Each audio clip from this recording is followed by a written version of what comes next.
Stringer. Welcome back to another Thursday edition of the J Area Wrestling Show, a special edition of today's live stream. That is, of course, we have our Night of Champions predictions live stream here. Make sure you guys sound off in the comments below and make sure you guys let your opinions and your predictions be known as we go out and analyze and predict every matchup that is currently scheduled for this upcoming weekend's Night of Champions. They took a little bit of a break there. It was Night of Champions, and then last year we had the King and Queen of the Ring event, but now we're back to the original title of Night of Champions. 6 matches currently scheduled as of right now, but hey, before we jump into that, we're going to give people here an opportunity to join in on the discussion and make sure you guys are aware of the predictions, who you guys think is going to win which matchups, and why it is you feel that way.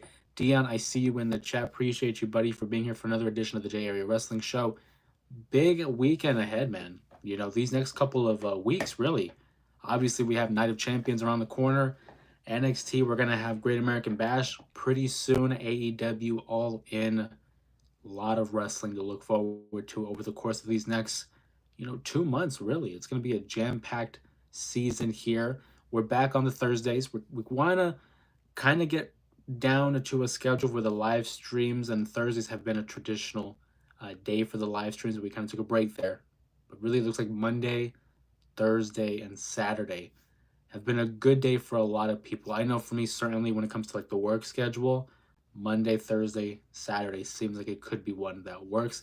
Obviously, on Mondays, we have our Raw recap. Thursdays is kind of open ended where we talk about the ongoing world of wrestling, whether it's from the past, the present, or maybe even the future when it comes to these predictions videos.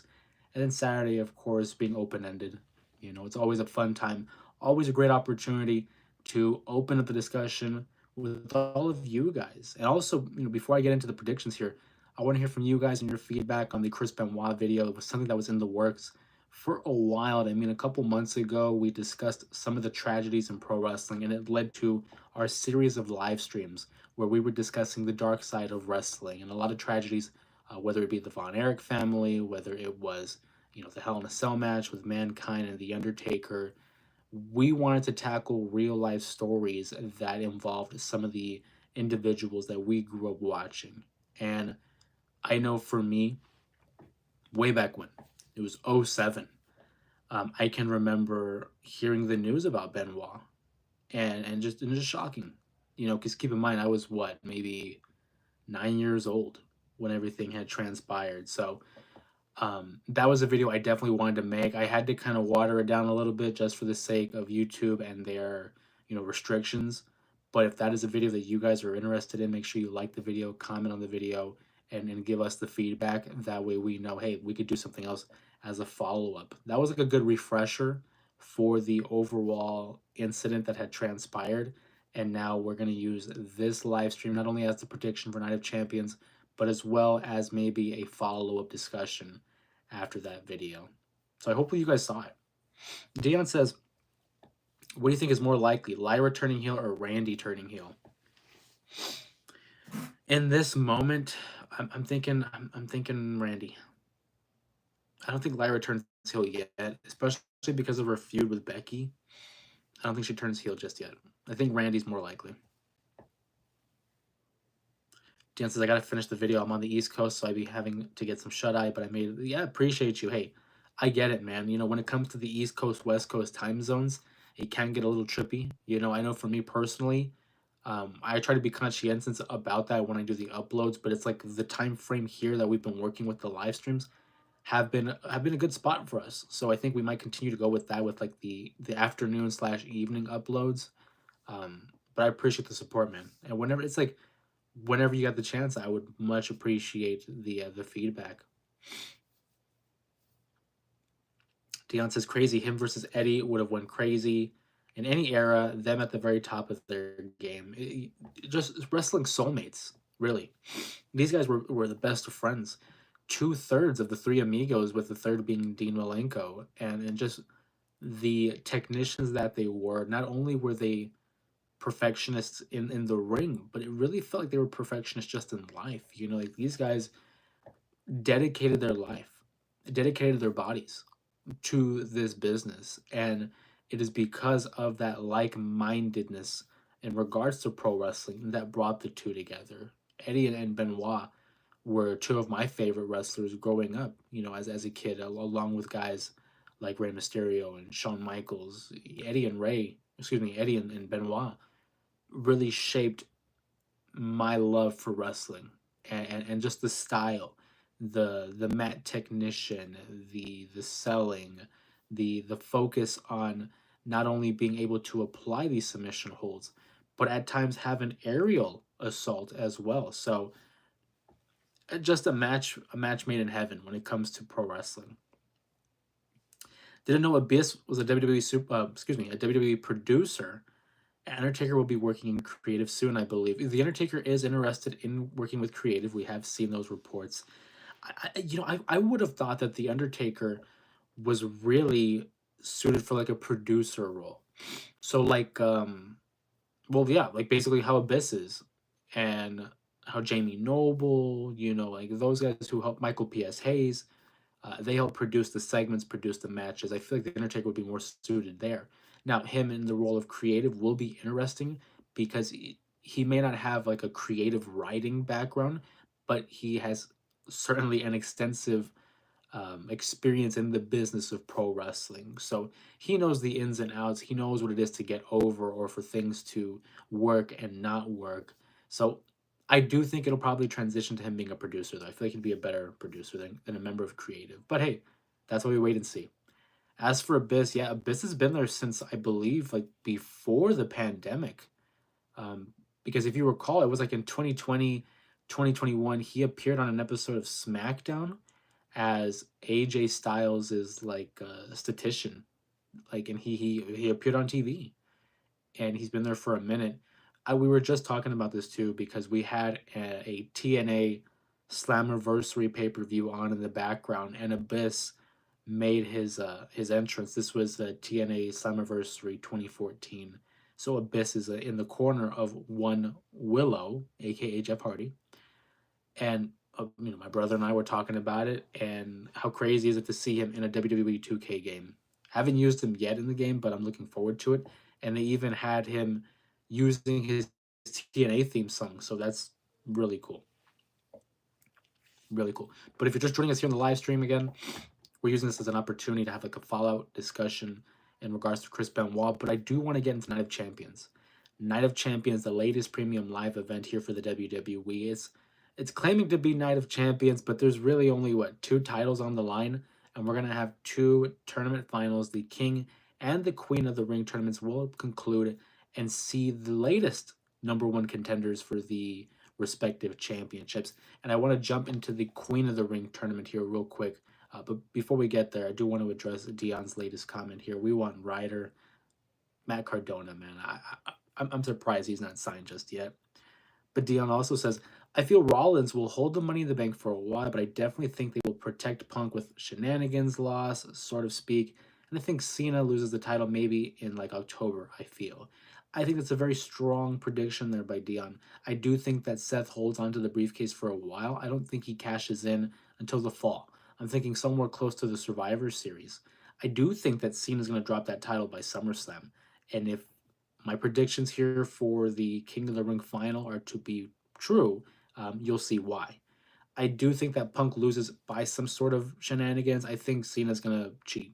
Whether it's a title, um, a title to the head, some kind of low blow. Cena's gonna cheat.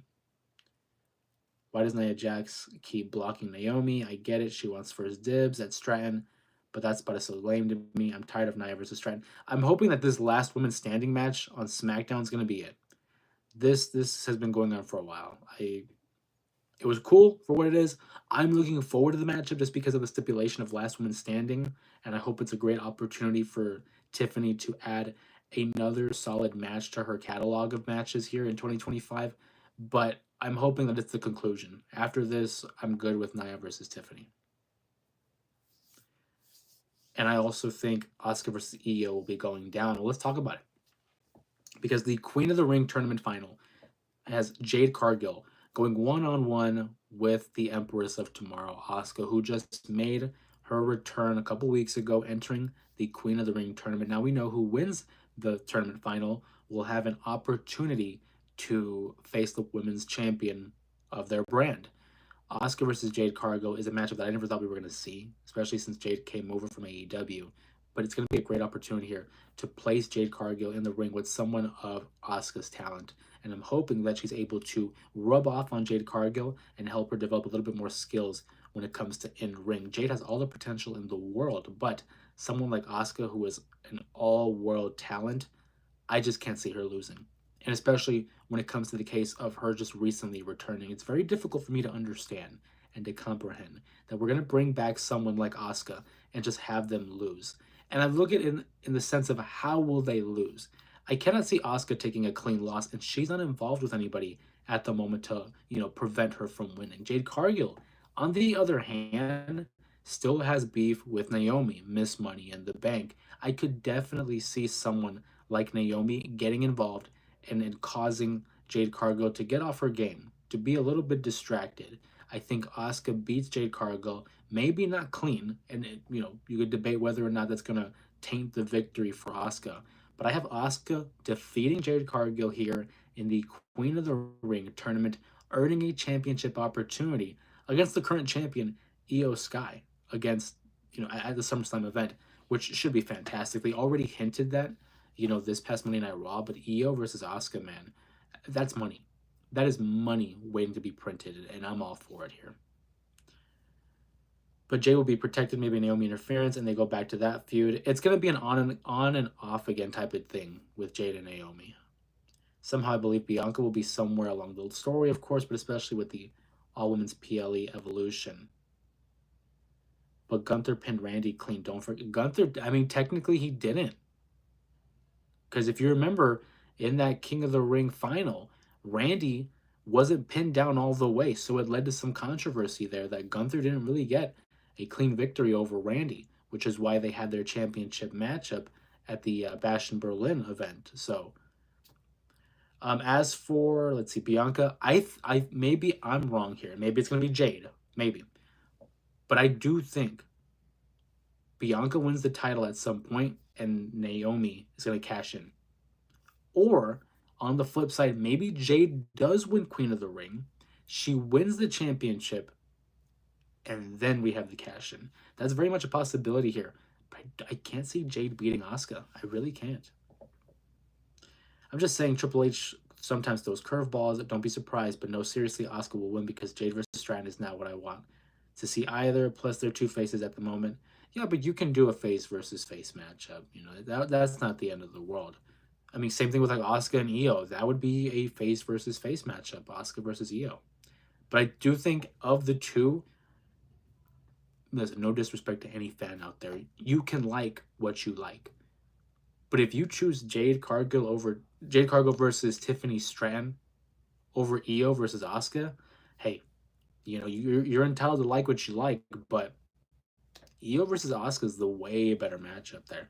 And you give those girls enough time to build up the feud, and even just maybe with even out the build, no build, just give them the matchup. It'd be great. Yeah, but they have no build between one of them. I mean, they'll have time. Let's say Jade wins, right? Jade Cargill wins the tournament, and it could build up to SummerSlam, which is what? The first week of August. So you get roughly a month, maybe a little bit over a month, like 5 weeks, 4 to 5 weeks of a build. And I can see them just talking about how they're the two rising stars of the women's division. Obviously, Tiffany Stratton, homegrown from NXT, Jade Cargill coming over from AEW. Of course, they won't reference AEW by name, but I could definitely see them going the route of who is going to be the next superstar in the women's division. That's more or less what it would be. I'd rather see, honestly, Jade versus Charlotte. I agree with you. I think that would be a very enticing feud rather than Tiffany versus Jade. I think Charlotte versus Jade certainly is one. And they teased it, when Jade Cargill made her debut and she had that little interaction with Charlotte.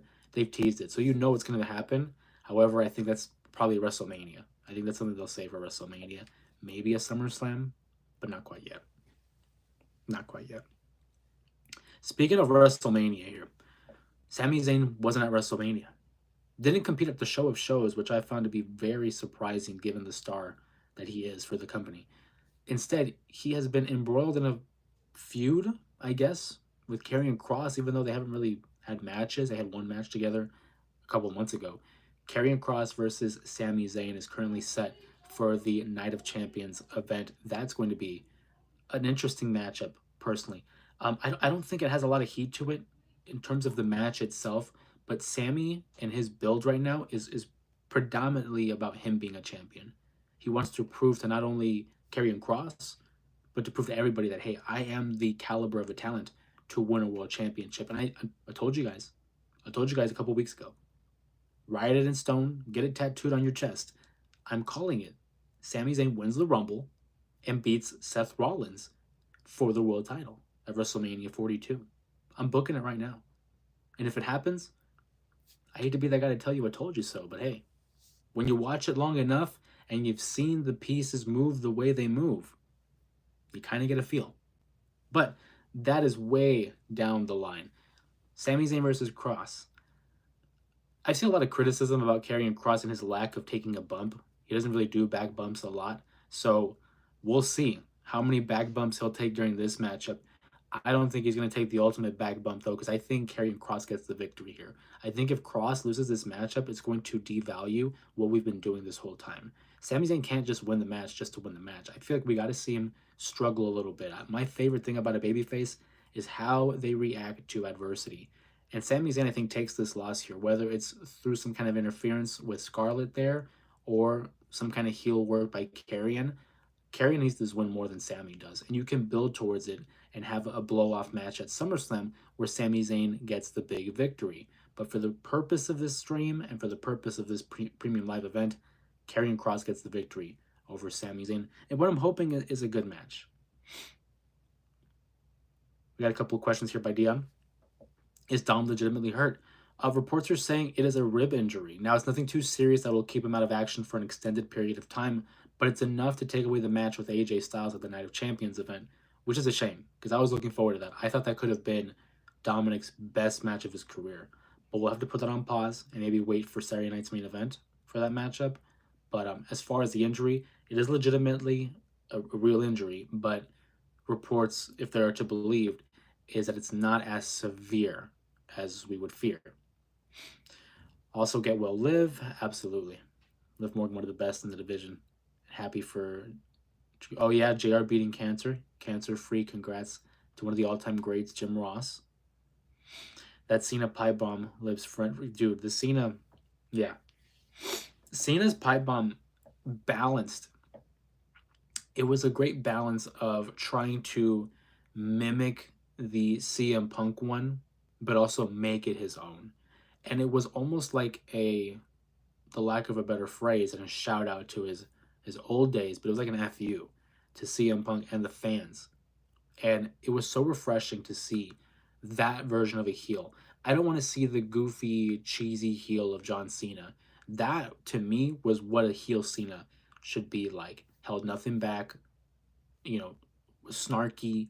He knew exactly what he was saying, and you can feel that he meant it. I love this shout out to Matt Cardona, to Nick Nemeth, to Claudio, and obviously the subliminal. Again, I'll repeat it for some people who missed it on the live stream previously, but apparently that there was a subliminal of Claudio Castagnoli having the initials CC, being a shout out to Colt Cabana in his feud with CM Punk, and then obviously Matt Cardona and Nick Nemeth with the first names Matt and Nick, aka the Young Bucks. So whether that was a legitimately a shot or not, still something fun for the fans to look at from that perspective. But it was a great promo, and it was the first edition of the promo of the week, the gift of gab that we crowned last week. Obviously, look for next Saturday and Sunday to see when we have another promo of the week, the gift of gab. Dion also says, I honestly want to see Cena versus Punk the rematch after tomorrow. They just bring the best. Dude, they're fantastic. They are wrestling soulmates. I think they bring out the best in one another. They complement each other so well, whether it is in ring psychology, promos, personalities. Cena versus Punk never fails. It always hits, man. If Dom gets with Roxanne, I'm gonna be so jealous, bro. He is the luckiest man alive. First mommy, Liv, Rox, and a wife. Good God. Whatever Dominic does, I don't know who he sold his soul to. I don't know how he is able to finesse this. But to have a lineup, first of all, of his real life wife, congratulations to them. But then there's Rhea, and then there's Liv, and then there's Roxanne. He is Eddie's son, Latino heat, you know what I'm saying? Like, and Dominic got that sauce apparently. Honestly, Cena's heel turn should have started. It should have. It should have. But it's picking up now. But I fear we're gonna see a baby face turn pretty soon. I don't think he finishes off as a heel. He finishes off as a baby face. I can't see him finishing as a heel. You talked about Dom. So how appropriate is it that the next matchup we're going to talk about here is the street fight between the Judgment Day's Raquel Rodriguez versus the former leader of the Judgment Day at one point, Rhea Ripley? It should be a decent matchup. I'm going to be frank with you. Not the biggest Raquel fan. I'm not. That's not to say she's bad. It's just not for me. But I am a fan of a street fight. And you have Rhea Ripley here on a big show against Raquel. I'm down for it. I'm down for it. But I think it's going to be simple. Rhea gets the victory. Or, as that leaves my mouth, it is a street fight. So, would we see a Roxanne interference? But I find it hard to see Rhea losing here. I just don't see them booking Rhea to lose. So I'm going to go with Rhea. I'm going to go reluctantly with Rhea Ripley as the prediction, but this is the one where I'm like iffy about. All the other matches, I am like 100% sold. This is the one match, Rhea versus Raquel, where I'm struggling, man. I'm really struggling. I'm going to go with Rhea Ripley, though. Dion says, on a more serious note, do you think Karrion Kross will get Sami to turn? And also, does he finally get the push he deserves? So I don't think he gets him to turn. I personally think they would be foolish to turn Sami Zayn. He is one of the best baby faces they have, and I think he has the potential to be, the next big baby face. I mean, Cody obviously had a great moment at WrestleMania 40. Jey Uso got his moment at WrestleMania 41. I feel like it's supposed to be Sami next year. So I do not see him taking this loss, or excuse me, taking this turn. I've seen all the other guys that Karrion Kross has interacted with, and they have turned. I think Sami is the first guy to actually not fall into that trap. As for Karrion, I hope so.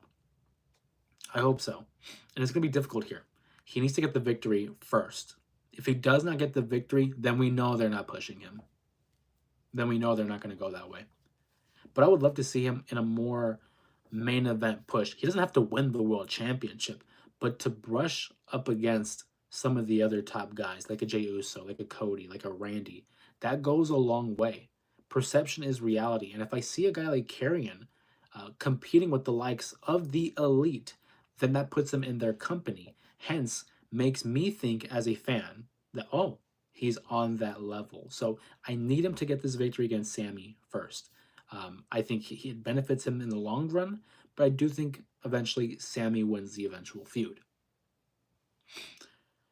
It's only because Dom vs. AJ match isn't going down. Yeah, I agree with you. Wasn't even supposed to be on the card, but happy to see them.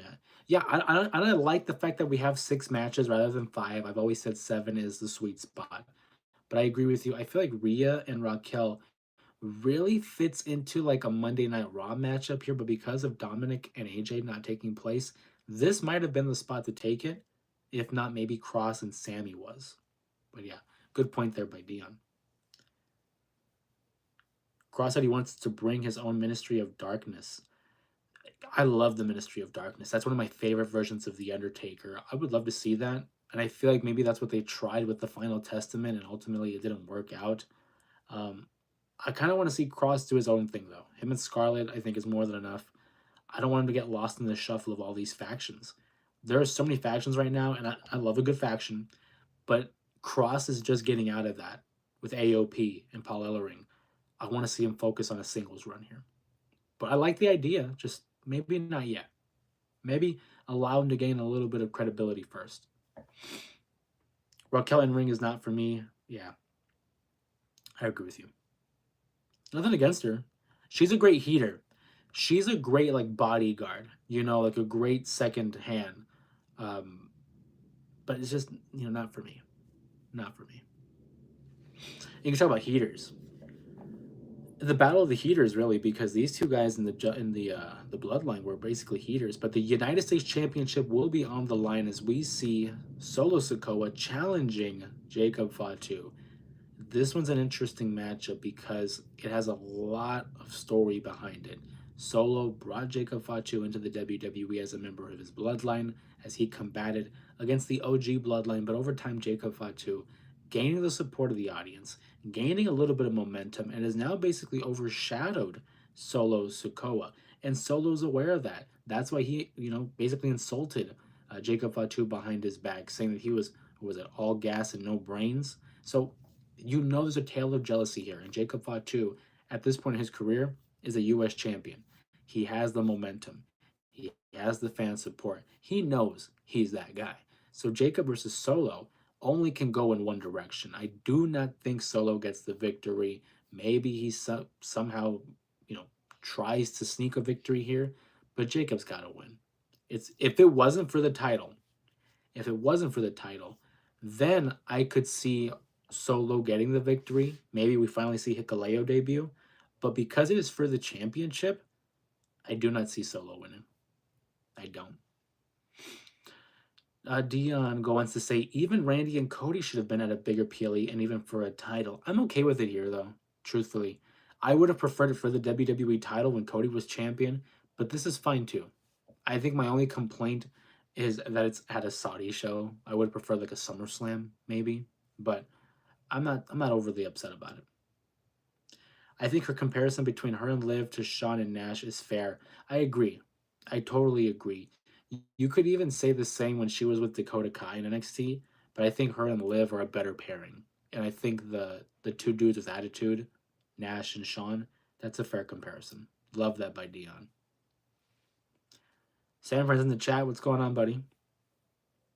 Difference why factions are not how they used to be is because back in the 90s to 2000s, there weren't too many factions happening at the same time, making it a big deal to have that force to wreck with.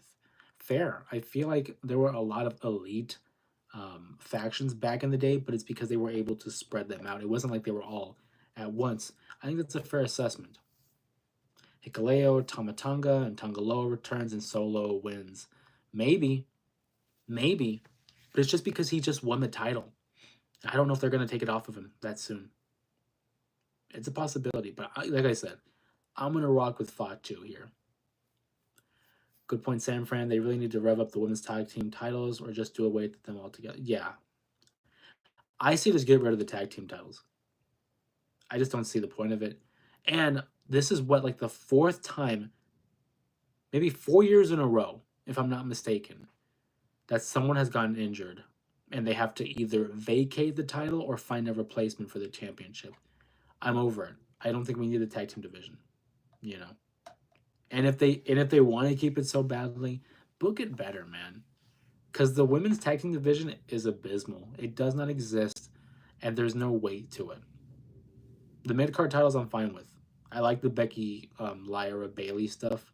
Zelina as champion, I like. Obviously, I know it's not going to be like a huge moment in pro wrestling, but it's fun for the time being. And Chelsea Green was fantastic as well. So, but as for SmackDown, Julia's winning the title. Julia's winning the title for sure. Book that. Dion says, and also the SmackDown tag division has gone stale. Why do you think they went away from that? They had something going on. There is a curse on the women's tag titles. And I think ever since Alba Fire and Isla Dawn had those titles, there's basically been a curse. For sure. As for the SmackDown division, tag team division, and they had a lot of momentum, dude, with the Motor City Machine Guns, the Street Profits, Los Garza. I don't know what happened. I think at this point, they're trying to introduce the Wyatt Six, and I'm a fan of theirs, but they lost momentum too. It's difficult to book the Wyatt Six because of their supernatural background. You don't want to present these guys as world beaters and as the kind of people that are, indestructible. Because then where do you go from there? If they win those tag team titles, who takes it off of them, right? I'm hoping that we have a direction here because with a tag team like Fraxium now in SmackDown, Fraxium's a fantastic tag team. I remember when they first got together, I was not on board. I wasn't on board at first. But then over time, the match quality and the long term story between Axiom and Nathan Fraser won me over. And I think they're the best tag team in the WWE. Not only in terms of just match quality, match catalog, but also just the chemistry between the two. If Fraxium is on the TV, I'm tuning in. As for the momentum that's lost, I don't know what to tell you. I haven't been keeping up with SmackDown. House Motor City Machine Guns, they're running steam. They're running off of steam right now. I like them. I like the Machine Guns, but it's everyone's trying to get at the Wyatt Six because the Wyatt Six had made their return a couple weeks ago and attacked everybody in the division, and now they all want a piece of the Wyatt Six. They had just lost to the Wyatt Six this past SmackDown as well. Shout out to Sir Robert here. I see you. A Saudi show for Cody versus Randy is fine as a face versus face, and everyone cheers Cody. Randy will turn the Raw after SummerSlam on Cody after he beats Cena. You heard it here first. I like it. I think it's something that they definitely will go with. They say Motor City Machine Guns lost their buzz because Triple H hasn't been using them and they haven't won since like April, I think, and they almost signed to AEW to fight the Young Bucks. They should have maybe signed there. The Motor City Machine Guns, upon signing with the WWE, they came in with a lot of fanfare. They won the tag titles, won their third matchup. So there is still an opportunity there, but it's just because long-term booking. They already won the tag titles, so it's like now where do we go from here? Do they win it again? Eventually, but I do think with the draft coming up in like a couple months, yeah, it's not official, but again reports. I think we could see the Machine Guns jump over to Raw. I really do, and just freshen up the division. So Robert brings up the King of the Ring final, so let's talk about that. Cody versus Randy Orton, a historical matchup between two legacy members, protege versus mentor, Cody versus Randy. A matchup that has been years in the making, and ever since Cody made his return to the WWE, it's a matchup that I think a lot of people wanted to see because of their history. A matchup that I thought was going to happen with Cody as the WWE champion. Never did. They hinted at it several times. But now it's the King of the Ring final with the opportunity to face basically John Cena for the WWE Championship at SummerSlam. I would love to see Randy win the King of the Ring because I don't think Cody needs it. I really don't. I think Sammy should have won this and fought Gunther at SummerSlam. But being that it's the American Nightmare versus I was going to say the Legend Killer, but he hasn't been the Legend Killer in years. Cody's going to beat Randy.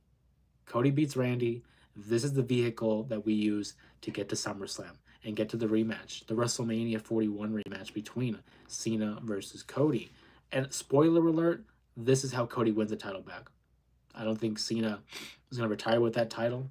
I think Cody's the guy to dethrone him and finally solidify himself as the top guy, solidify him as the face of the company by defeating a guy that was the face for 20 years, basically. So Cody gets the win over Randy, and it's going to start this slow burn of Randy turning into a heel, which I think is Randy at his best. He's such a natural heel. He moves like a heel. He acts like a heel. He's at his peak when he's a heel. So I'm looking forward to that matchup. The matchups that I'm looking the most forward to is the King of the Ring final, but also the main event. The WWE Champion, John Cena, versus CM Punk. This is a feud that defined my teenage years, man. CM Punk, ever so defiant against the leader of the WWE at that time. And now we're getting it one last time. Cena versus Punk. I'll talk about it here in depth, but I want to go back to these comments here. Dion says, what do you think is next for Jay? Does he go back to a tag team guy? Not yet. I do think him and Jimmy get back together by the end of the year, but not yet. Not yet. I could see Jay getting involved with the Seth Rollins stuff. Ron Breaker and Bronson Reed. I could see him getting involved there. He's going to take a break from Gunther. I think he should. Um, he had his run as the world champion, and he'll probably get another opportunity at another time. But for the time being, I think he's going to go after Seth Rollins in that group. If not, Intercontinental title, that's always a thing, but it could be perceived as a step down from the world title. But if you're asking me now, Seth Rollins and the boys. That's Jay's next target. And then I think by the end of the year, maybe him and Jimmy get back together, which isn't a bad thing. I mean, they're one of the best tag teams in WWE history. Their chemistry as a tag team, off the charts. I mean, they're twins, for God's sake. I think they get back together and have another run as champions. But we're talking about the main event now. Cena versus Punk. I mean, again, lifelong nemesis. Boston versus Chicago. A matchup that I'm looking forward to very much. Punk has always had great matches with John, and vice versa. And I will say a long day ahead of me. Good night, chat. Appreciate you, Dion. Thank you as always for joining us in the live stream and for the great questions and the great comments here on the stream. Appreciate you, buddy. We'll see you again for another one. Samprin said, what if later in this year, Cena versus Cody, and Cody wins this strap, but Seth cashes in revenge since Cody helped Roman when they teamed up and Seth was booty tickled. I think that's solid. I think that's solid. I could definitely see Seth cashing in on Cody, and on top of that, we've seen their interactions between. My only thing is the branding. That's a SmackDown title. And right now, Seth is a Raw guy. So would that mean that he takes the title to Raw and maybe Gunther gets traded or drafted to SmackDown? That certainly is a possibility. But I like where your head's at, Sam Fran. And I would put a pin in that because that's a really good prediction. I like that. But we're talking about Punk. Sorry about that. Great comments here in the chat. Awesome. But Punk versus Cena, they really didn't have to go as hard as they did in promoting this matchup with the promos that we've been seeing. But you know, when it's two of the very best on the microphone, like Cena and Punk, they were going to go all out. This is something that, you know, legends like Punk and Cena can sink their teeth into. So, you know, they're going to try to pull out the best out of each other. The matchup itself, you could have announced with 1 week to spare, and people would have watched the matchup regardless. They would tune in for the premium live event. If you told someone months in advance that, hey, this is the main event of a PLE, people are buying tickets regardless. I know I would, especially because it's the last time we're going to see it on a major stage. Punk versus Cena for the WWE Championship, something we haven't seen in quite some time. When was the last time these guys had a one-on-one matchup? I think you'd have to go all the way back to February of 2013. Back on an episode of Monday Night Raw where these two competed for the right to face The Rock at WrestleMania 29, a matchup that saw John Cena get the best of CM Punk. Prior to that, we've seen them at Money in the Bank, at SummerSlam, a couple of triple threat matches afterwards. But Punk and Cena has always delivered. These guys, I don't think I've ever had a bad match. At worst, maybe mid, but they've never had a bad matchup. And I have high expectations for this matchup. I know Cena's on the last leg of his retirement tour, and CM Punk isn't the CM Punk of 10 years ago. But I do think that rather than a lot of athleticism we're going to see in this matchup, it's going to be heavy on the storytelling, on the minutia, on the little details that we see in between those ropes. We're going to see a lot of references, I think, to the grand scheme of their feud. I think their first matchup might have been in 2009 or 2010 when CM Punk was a heel and obviously Cena was a babyface. And we're going to see a lot of references, I think, to Money in the Bank, to SummerSlam, to the heel turn of CM Punk. There's going to be a lot of like little love letters, a lot of little notes to long-term viewers like you and I who have been keeping up with this for the better part of 2 decades almost. But I think Cena goes over. I know there's a big portion of the audience that say, hey, CM Punk could be the guy. And yeah, he could be the guy. Months ago, when Cena had won the title in the first place, a lot of people, myself included, had said that it's going to be either Cody or it's going to be CM Punk to dethrone John Cena. At this moment, I don't think it's Punk. I still think it's Cody. I still think it's Cody. Should be a great matchup, and I think Cena's gonna maybe deliver a low blow or a title shot to the head. He's gonna cheat. I don't think they're gonna have Punk lose clean, but Cena goes over. So just as a recap here, I have Asuka defeating Jade, Karrion Kross defeating Sammy, Ripley beating Raquel in the street fight. I got Jacob Fatu successfully defending his title. Cody wins the finals, and Cena retains. Let me know in the chat below what you guys think, or in the comment section, what are some of your predictions for the Night of Champions event. So Robert here in the chat says, I know you don't agree with me. CM Punk has always been associating The Rock with Cena in his promos. I think The Rock is in Saudi and helps Cena win, finalizing The Rock, Cena, Cody at SummerSlam. You're right. You're right. I don't agree with you. And that's okay. You know, we all watch it differently and we have our different perspectives and our different, lenses that we watch it with. But maybe he is. Because if you remember, after WrestleMania, CM Punk did throw shots at The Rock and called him a bald fraud. Now, there's nothing wrong with being bald, but being a fraud, yeah, it's basically criminal. Maybe it is setting up something here. I just don't think we need The Rock to help Cena win. Because aside from the Elimination Chamber event, we have not seen any indication that these two are in cahoots. We've seen that he sold his soul to The Rock, but it doesn't lead me to believe that The Rock and Cena are some kind of power trip. I don't think so. I don't think so. Now, maybe The Rock still gets involved and attacks Punk because of what was said. It could build up a matchup, I suppose. But me personally, I don't want to see it. I don't want to see The Rock versus CM Punk. Not anymore. That ship has sailed. But I don't think so. I think it's wishful thinking. Certainly wishful thinking on Sir Robert's part. But in my opinion, no.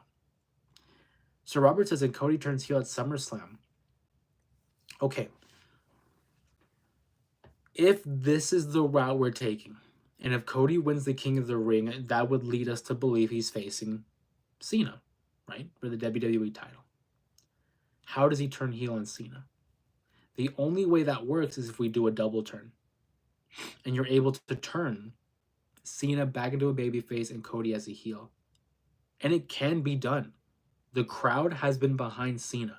Even as a heel, they are chanting for Cena. They are thanking Cena. They booed Cody Rhodes at WrestleMania. So if done right, they could do a double turn at SummerSlam. They could have Cody just deep down, dig deep into his bag, and beat the ever-loving hell out of John Cena, to the point where the crowd is developing sympathy, to the point where the crowd is saying, what is this? Why is Cody doing this? Not to Cena. This is Cena's last SummerSlam. Why would he do this? And you have the crowd so invested that they begin to boo Cody. Yes, exactly. Like Brett versus Austin, WrestleMania 13, the most famous instant of the double turn. You have that happen, and you can immediately have Cody as a heel. But my only issue is I feel like it's still soon. I feel like it's still soon. I think maybe next year. I think next year is the soonest we'll see this heel turn. I think we can still squeeze out a little bit more of the babyface juice when it comes to Cody Rhodes. And what I don't like is that he recently had an interview saying that he's getting close to turning heel. Listen, I like hearing a lot of the backstage stuff, just like you guys, but there are some things we don't need to hear, and I did not want to hear that from Cody. He's going to turn heel eventually, but don't give us hints like, oh, it's coming. Like, you don't got to do that. You don't got to do that. Surprise me. That's what made the John Cena heel turn so great. It caught us all off guard. We did not think it was going to happen. So when it did happen, it became a moment that transcended social media norms, whether it was just within the pro wrestling world, then into the mainstream, because that's how big it was. The Rock enters the chat, and Cody finally accepts the offer heel. But think about this. In terms of logic, because it always comes back to logic. If Cody faces Cena and Cena took The Rock's offer and Cody takes The Rock's offer, Is The Rock just turning on Cena? I think Cena wins the IC title and finishes his career as a good guy. I don't think he wins the IC title. I don't think so. I think Cena's already at this point where he doesn't need him. It would be nice, but I think for this run, it was either win the IC title or win the number 17. I don't think you could do both. Because we're assuming here that Cena's going to drop the title at SummerSlam. That leaves us with September, October, November, December. That's only 4 months after SummerSlam. Now, granted, he could win the IC title and then drop it the next week, but I feel like that's a disservice to the title. You don't want to just give him the championship just for the sake of it. You want to have some kind of a run with it. So, I would love to see it. I do not think he wins the title. I do think that he finishes as a good guy. I think you're right. There's no way Cena's retiring as a heel. I highly doubt it. They've already been hinting at a babyface turn. I think it's the right call. Let me know in the chat below if you guys think, is Cena finishing as a heel or as a babyface? I'm thinking babyface. I don't think there's any way you can have him leave as a bad guy. Have him leave the way he came, a good guy.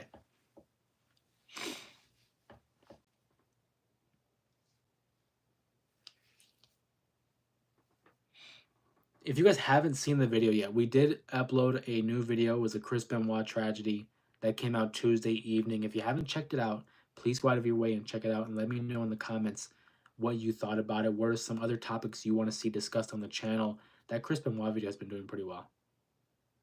You know, in regards to other videos that we've been doing, surprisingly, I mean, maybe not surprisingly, because it is a hot topic, but it has been picking up some steam. He was the faces of all faces. He is retiring a face.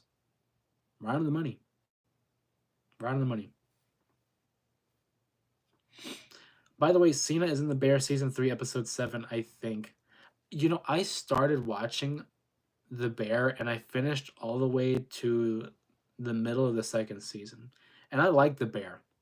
You know, I like Jeremy Allen White.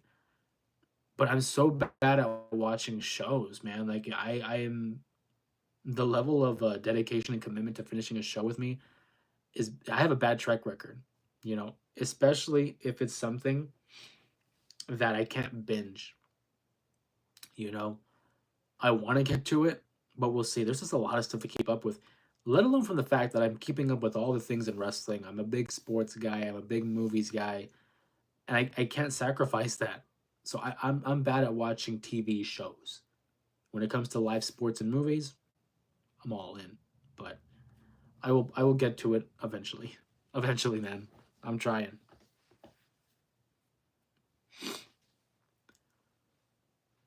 What's going on? Look at that.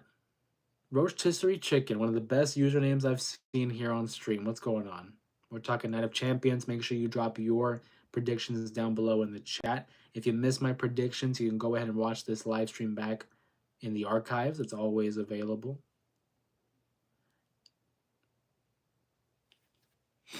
John in the chat says, Eddie didn't die. Benoit would have never went crazy. Eddie was Benoit's mental health anchor.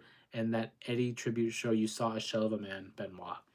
It was haunting to see the level of emotion that Benoit exhibited during the Eddie Guerrero tribute show. You can see how hard it hit him. Chris Benoit is not one that you would associate with that kind of emotion, but you can just see how much, you know, Eddie meant to him. And I don't think it all would have ended the way it did if Eddie was still alive. I think losing Eddie really pushed Benoit over the edge in terms of his depression, in terms of his grief, and it may had played a hand in just the traumatic events in his life. I do think that CTE, the concussions that he was, you know, building up over the course of his career, played a major factor into the end of his life. But I do think it's possible that the loss of Eddie Guerrero only expedited the eventual outcome, and it's a shame. But I do think you are right. I think if Eddie doesn't die, I think it doesn't go the way it does. Maybe Benoit still, you know, I want to watch what I say here because I don't want YouTube to get mad at me. But I do think that Benoit does it to himself, but maybe Mancy and Daniel are still alive. I think that's a possibility. Did you like him as Kerry Von Erich? You know, I did. Jeremy Allen White, who we're talking about from The Bear, I did. I thought it was a good casting. I loved The Iron Claw. That movie, it was really it was really well done in the sense that like either a casual fan of wrestling or someone that's never watched wrestling, that is I think a movie that is able to hook in the general audience. And Jeremy Allen White, along with Zac Efron, I thought did a fantastic job as well. I'm hoping that that is going to be the beginning of a new line of movies. I recently watched Queen of the Ring, which is a film based on the life and career of Mildred Bird. And to see her career, she was played by, oh my God, it's going to kill me. She's the actress that played Felicity Smoke in the Arrow series. To see her that story was really well done as well. I would love to see an Eddie Guerrero movie, or maybe just like the Guerreros in general. Sanfran brought up a really good point. He said Booker T would be a great movie idea, and I agree. Booker T's story would be fantastic. Just knowing the trials and the tribulations that he had faced as a youth, to becoming incarcerated, to joining professional wrestling with Stevie Ray, to becoming a six-time world champion, and arguably one of the greatest wrestlers of his generation. And I certainly think in terms of his impact as as a black wrestler, I think Booker T is certainly up there for sure. But I guess to answer your question, Sir Robert, yes, I did like him as Kerry Von Erich before I got into that little wormhole of wrestling and film. Shout out also to the movie The Wrestler with Mickey Rourke. I like that movie too when it comes to pro wrestling.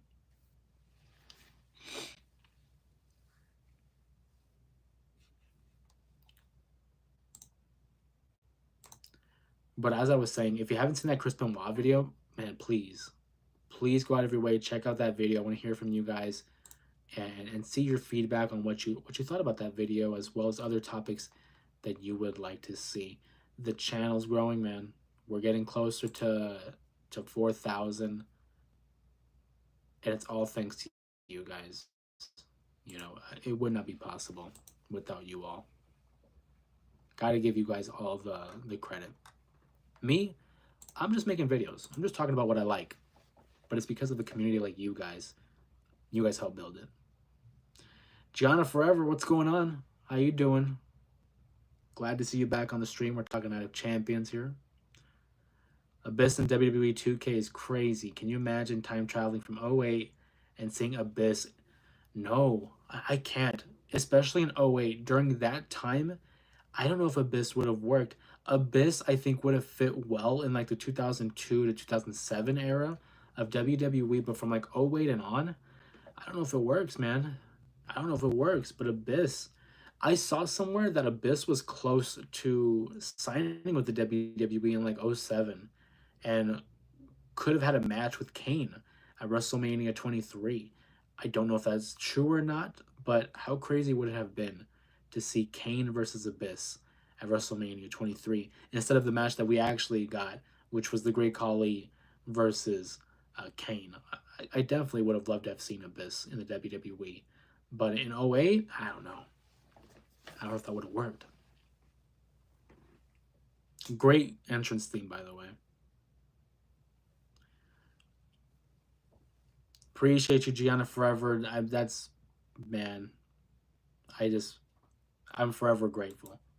I'm forever grateful. Thank you so much for the donation there. That's real MVP. All love. All love.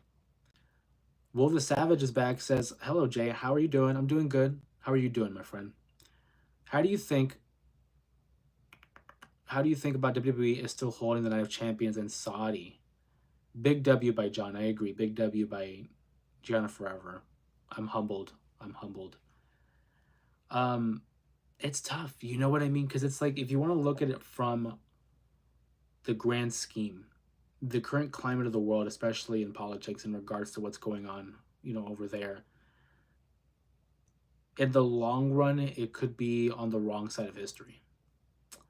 I definitely thought that there was going to be a possibility that they were going to like postpone the event and possibly move the card to Monday. Have the Night of Champions event as a Monday Night Raw special because of what's going on. But it is the nature of the business. They're going to pay them big money to have that show. And we have SmackDown coming on Friday over in Saudi Arabia. Same thing with Night of Champions on Saturday. I It's one of those sayings, the show must go on, but I certainly believe that they were going to postpone it and move to Monday. I did not think, well, I shouldn't say I didn't think they were going to go on. I'm not surprised that they're going to continue, but there was a slight part of me that thought, oh man, like, are they going to run that risk? Are they going to run that risk? And you've seen online the reports, members of the roster, members of the company having some sort of concern regarding, again, the current climate of the world right now. But it's a business. It's a business, and the show must go on. I personally would have moved it to Monday, but I'm not running the company. Big shout out here to our members of the Main Event Mafia that have joined us in today's live stream, San Fran 5, as well as Sir Robert. I want to give a big shout out to Gianna Forever as well for just the generosity and the kindness, helping us keep the lights on here, figuratively and literally, with the J Area Wrestling Show. We're continuing to grow not only as a channel but as a community, welcoming members of pro wrestling from across the globe. We've seen people come out from the East Coast, from different countries, from different age groups, from different backgrounds, and that was always the goal when it came to this channel. It was an opportunity for me to talk about a passion of mine in pro wrestling that has gotten me through so many tough times, so many dark moments in my life. This has been the source of happiness and the source of peace that I have in my life. So be able to share this with all of you guys and have the community that we've been building over the course of the now year plus. It has been so rewarding. It has been so self-fulfilling, and in just one word, a blessing, man, to have the group of people that we have here on these live streams. The internet can be a scary place and it can be a tough crowd to please, but the group of people that we have amassed here on this live stream, I would not trade any of them, because it has been nothing but positivity. It has been nothing but love in the live stream, especially among pro wrestling fans. Let's be real, there's some toxic pro wrestling fans out there, but I don't see any of them here on these live streams. So I got to give you guys the credit and all the love and the appreciation on my part. So Robert says Dark Side of the Ring did a Chris Benoit story.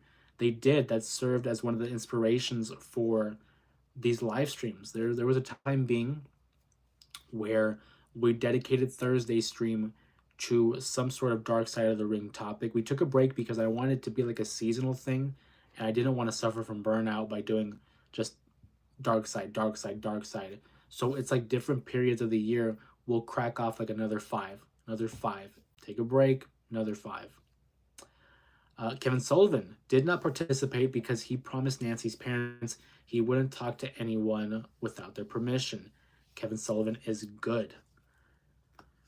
And Kevin Sullivan has been one of those conspiracy theories that some people believe that he's responsible for the Benoit tragedy. I'm not going to lie to you. There was a period of time in my life where I subscribed to that idea that Kevin Sullivan had like an inside job. But now knowing what we know, and obviously with CTE and concussions, I have no doubt in my mind that Benoit, he did it.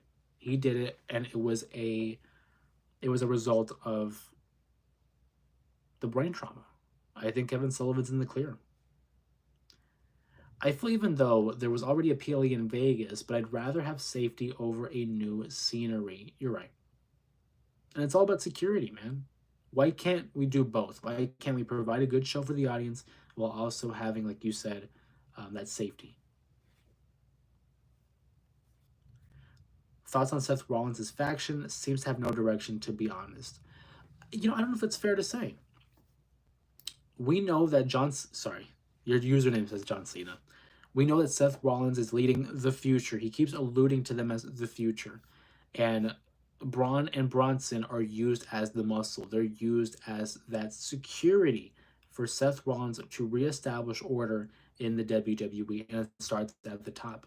He's going to have that Money in the Bank briefcase for a while. He's going to win the championship and then surround himself with the muscle to hold that championship hostage. Does it sound a little bit familiar? Because if you're a Jon Moxley fan, it sounds a lot like the Death Riders. I'm not saying they're going to go that route, but I think the premise is very similar. The direction right now, I think, is to reestablish Seth Rollins as a top heel, win the championship, and then have a babyface come over and beat him. I think the direction here leads to Seth Rollins winning the championship to have Sammy come up and beat Seth. I think that's the end game. Cena's going to win. I agree with you wholeheartedly. I think he's going to win. We bring the power of positivity, and don't you dare be sour. Clap for your live streamer, J Area Pod, and feel the power. See what I mean? I mean, come on. How can you not love that? Appreciate that, Will the Savage.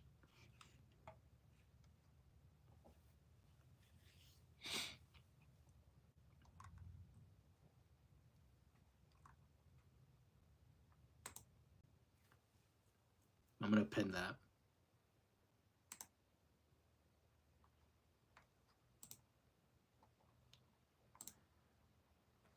I mean, just awesome. Like I said, in a word, blessed. As we begin to start bringing the live stream here to a close, make sure you guys drop in your last comments and questions here for the stream. Red Ranger is better than the White Ranger. Wow. A lot of people would disagree. They would say that White Ranger is better. But as a kid, I always liked the Red Ranger too. I'm not even going to lie. No problem. Credit to Big E for that quote. Appreciate you giving credit where credit is due. I kind of agree with you, Sister Robert. I think the faction is great. What are we missing? The Bloodline. No one can. Yeah, I mean, the Bloodline was a special time to see. I saw a TikTok that had the introduction of Roman Reigns, the Usos, Sammy, Solo, Paul Heyman. It was all done by Samantha Irvin. What a time! That Bloodline group, man, is gonna go down as one of the greatest factions of all time. If you didn't enjoy it, took it for granted, man. But that story, that 4 year saga, when are we gonna get when are we ever gonna get something like that again? Just appreciate greatness while you have it. That's the best advice I can give. But like I said, as we bring it to a close, if you haven't seen the Chris Benoit video, please go out of your way and check that out. Let us know in the comments below. What are your thoughts on the Benoit tragedy? What are some of your favorite Benoit matches? And what are some other stories that you would like to see covered on the live stream? The next time we go live, we'll be following the Night of Champions event on Saturday afternoon. I believe the show begins 10 o'clock my time here in Arizona. Obviously, got to convert that when it comes to time zones. So it'll be a live stream on Saturday. I'll make sure to have the link up. You guys will see it in the community tab. Like I always said, make sure you guys have the notifications bell on and your eyes on the community tab in order to see when these live streams are popping up. Drew versus Punk Bloodline was God tier. What a time. What a time, man. After the July 7th Monday Night Raw, that will be my 6th WWE event. That's awesome, man. Let us know how it is. Come back and let us know how that goes. Super exciting. It's great to go to a live event.